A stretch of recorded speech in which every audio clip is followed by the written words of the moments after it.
Okay, in the previous video, we found a definition for the directional derivative. The directional derivative of a surface at a point in the direction of our unit vector u1, u2 is the limit as t approaches 0 of f of a plus u1t, b plus u2t, minus f of ab over t. This tells us the slope of the tangent line at a point on the surface in the direction of our unit vector u.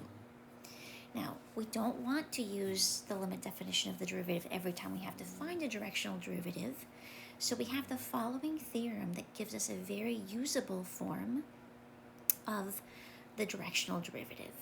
Our theorem says the following.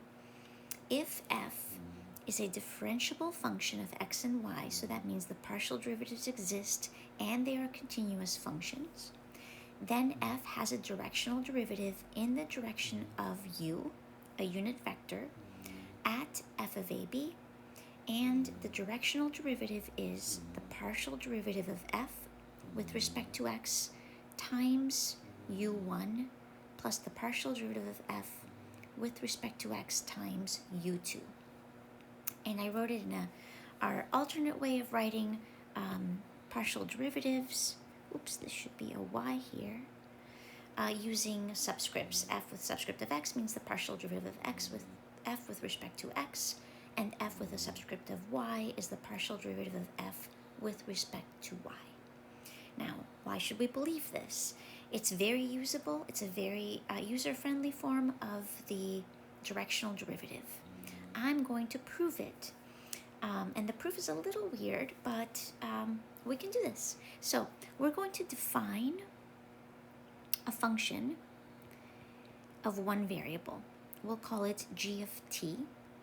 And this function will be f of a plus t u sub 1, b plus t u sub 2. Now, this is a single variable function because this only depends on t changing. And recall that u1, u2 is our unit vector. A and b is the point where we're interested in finding the directional derivative. So the way this proof is going to work is I'm going to use two ways we're going to find, for this function g, we're going to find g prime at 0 in two different ways. And then we'll show, well, if they both represent g prime of 0, then they must be equal to each other. That's the rationale of the proof. So method 1 is I'm going to use the definition of the derivative from single variable calculus. And that says that g prime of t is the limit as t approaches 0, h approaches 0 of g of t plus h minus g of t over h. There's our difference quotient and our definition of the derivative, the limiting slopes of secant lines. Okay, so now that we have the definition of the derivative, let's find g prime of 0. So putting in 0 in place of t, we get the limit as h approaches 0, g of h minus g of 0 over h. If we evaluate this given our definition of g, we will find the following. The limit as h goes to 0, g of h will replace every t with h in our expression for our function, so that's going to be f of a plus h u1, b plus h u2.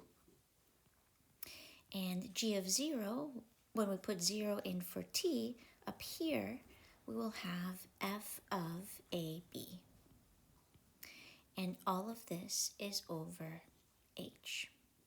Now notice, if we scroll back up to our definition of the directional derivative that we came up with in our last video up here, this is exactly the same definition with an h instead of a t, But it's the same thing, right? It doesn't matter whether we call our parameter h or parameter t. And so what we have now, what we've come up with, what we have obtained by finding g prime of 0 is in fact g prime of 0 then is the directional derivative of u at the point AB, f of AB. So that's what this is. Now, we're going to look at the derivative of g at 0 in a different way. And when we do that, we'll get another expression for the directional derivative because it will also be an expression for g prime of 0. So, since g of t is f of a plus t u sub 1, comma, f of, b plus t u sub 2, that's our definition of g of t, we can actually find the rate of change of g with respect to t using the chain rule. We have a composition. So here we're going to apply the chain rule.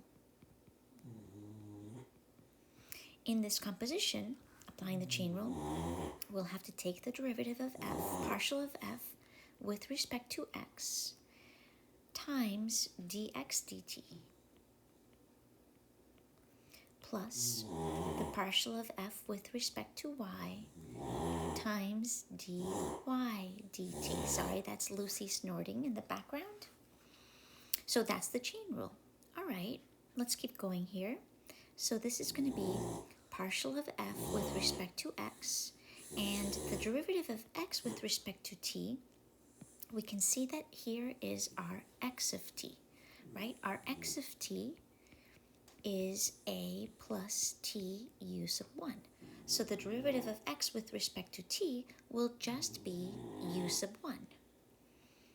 Now we've got plus the partial of f with respect to y times the derivative of y with respect to t, but we can see here that y of t is defined as b plus t u sub 2.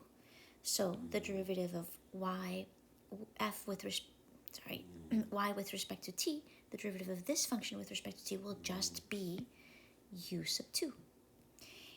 Now, what have we found? Well, if I evaluate this derivative when t is 0, nothing changes, right? This is still going to be partial of f with respect to x times u1 plus partial of f with respect to y times u sub 2, because u1, u2 is not dependent on t. So from our first method, we got that g prime at 0 gave us the directional derivative.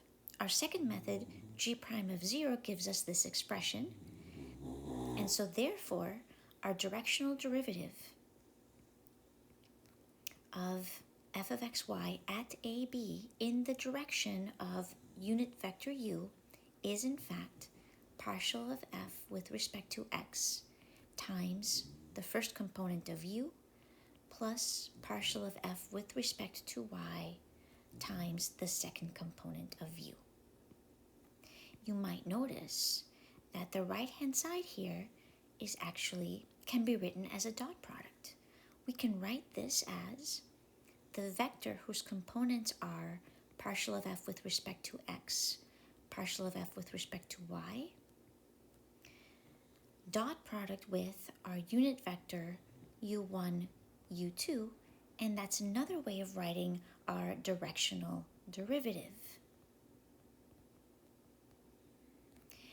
In the following video, we'll do an example, and then we will pay some close attention to this vector, because this vector has a lot of meaning and can reveal a lot about our surface and can help us in finding a tangent plane.